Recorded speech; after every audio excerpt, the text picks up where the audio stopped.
Malaysia B17 sedia membalaskan dendam ke atas Vietnam pada final Piala AFF B17 Jumaat ini.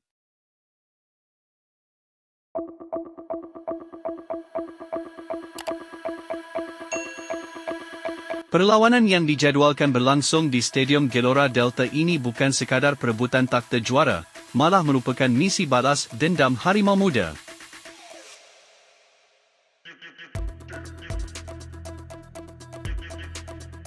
Malaysia mengesahkan slot ke perlawanan akhir selepas mempamerkan aksi dominan menumpaskan Laos 3-0 dalam pusingan separuh akhir.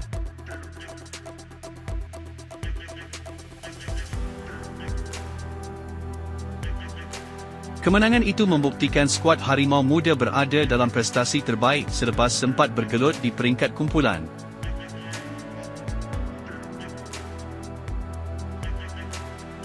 Manakala Vietnam pula marah selepas menyingkirkan juara bertahan Australia dengan kemenangan tipis 2-1.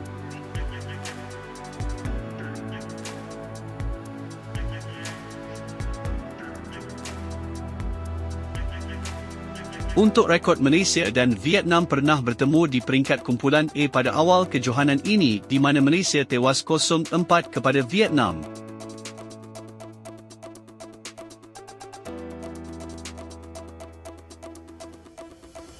Namun barisan pemain Malaysia kini dilihat lebih matang dan mempunyai motivasi tinggi untuk menebus kekalahan tersebut di final pada Jumaat ini.